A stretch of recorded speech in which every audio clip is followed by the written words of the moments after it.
Africa is home to some of the largest rivers on Earth. Enough fresh water to power cities, feed hundreds of millions of people, and support one of the fastest growing populations in the world.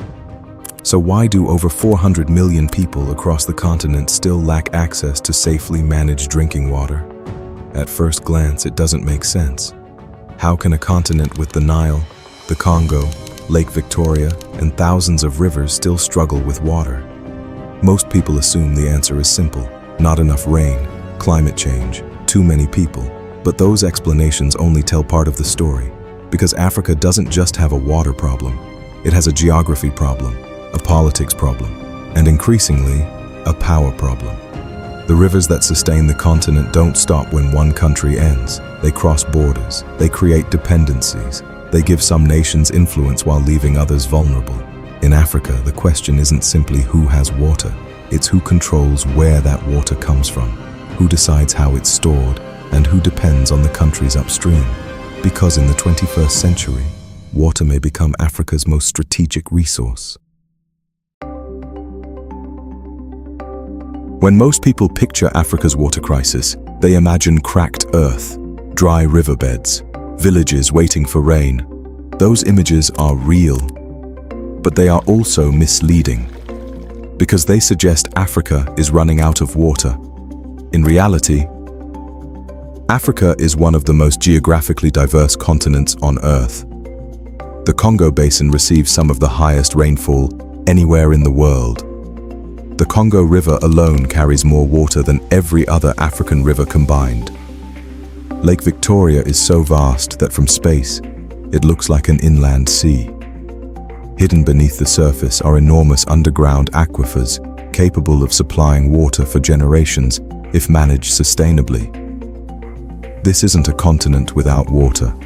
It's a continent where water is unevenly distributed, unevenly managed, and often difficult to access.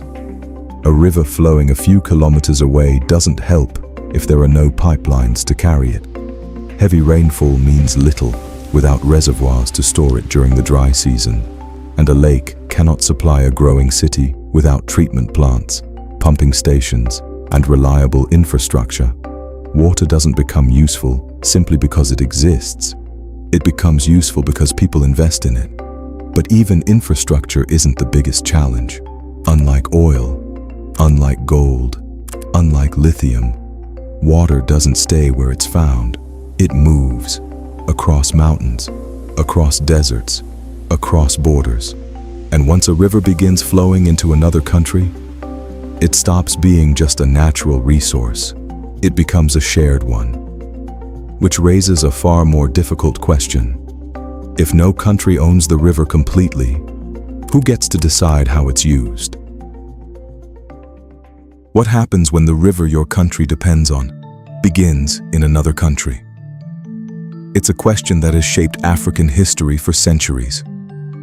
Unlike oil fields or mineral deposits, rivers refuse to stay within political borders. They begin in mountains, forests, and highlands, then flow wherever gravity takes them, crossing countries that may have very different priorities. The Nile begins far from Egypt. The Niger rises in the highlands of Guinea before winding through Mali, Niger, Benin, and Nigeria. The Zambezi flows across 6 countries before reaching the Indian Ocean. The Congo Basin stretches across much of Central Africa. No government drew these rivers. Nature did. And that creates a unique geopolitical reality. An upstream country can build a dam, expand irrigation, or generate electricity from a river that continues into another nation. Those decisions can fuel development at home, but they can also reshape life downstream. For countries lower along the river, water security depends not only on rainfall, but on the decisions made beyond their borders. This is why rivers are unlike almost any other natural resource. They cannot be divided neatly on a map. They must be shared. And nowhere is that delicate balance between geography and politics more visible than along the river that gave birth to one of the world's oldest civilizations, the Nile. For thousands of years, the Nile has done something almost impossible. It turned desert into civilization. Without it, ancient Egypt could never have existed. Even today, more than 95% of Egypt's population lives within a narrow strip of land surrounding the river. Step away from its banks, and fertile farmland quickly gives way to one of the harshest deserts on earth. To Egypt, the Nile isn't simply a river. It is the country's lifeline. But here's the twist. The Nile doesn't begin in Egypt. Most of the water that reaches Cairo falls first as rain hundreds of kilometers away in the Ethiopian highlands, where the Blue Nile begins its journey north through Sudan before joining the White Nile. That geography has always mattered, but in 2011, it became impossible to ignore. Ethiopia announced the construction of the Grand Ethiopian Renaissance Dam, the largest hydroelectric project in Africa. For Ethiopia, the dam represents electricity, industrial growth, and a chance to power millions of homes. For Egypt, it raised a different question. What happens if the flow of the river changes? The disagreement was never simply about a dam. It was about trust, about how quickly the reservoir would be filled, how water would be managed during droughts, and whether two countries, bound together by a single river, could balance their own needs without threatening the other's future. The Nile reminds us of something important.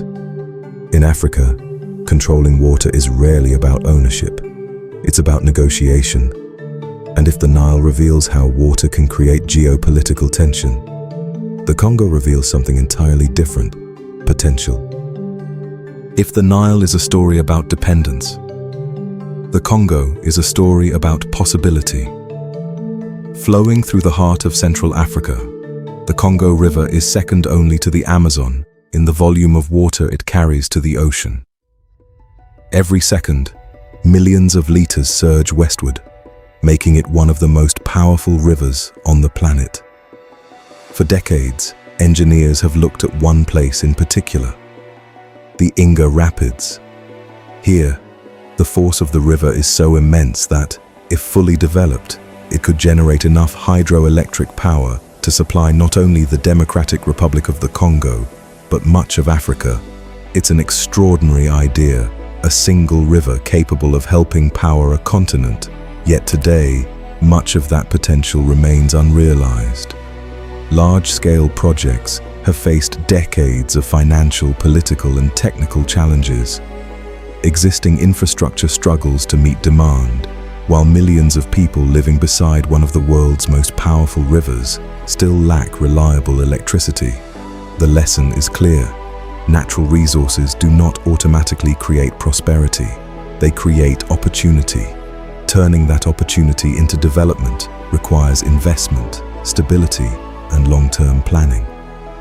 The Congo proves that controlling water isn't just about where rivers flow. It's about having the ability to transform that flow into something people can actually use.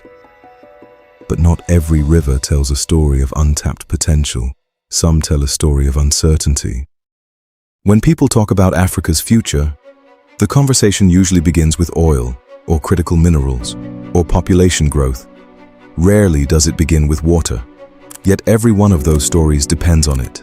No factory can operate without it. No city can expand without it. No farm can feed millions without it. Water is the resource behind every other resource. Throughout this documentary, we've traveled from the Nile to the Congo, and despite their differences, they all tell the same story. Africa's greatest water challenge isn't simply finding more water. It is learning how to share, store, protect, and use the water it already has. The rivers have been connecting this continent for millions of years. Long before kingdoms, long before borders, long before modern states. Perhaps there is something to learn from that. Because rivers don't compete, they connect. And in the decades ahead, the countries that understand that simple truth may shape not only the future of Africa's water, but the future of Africa itself.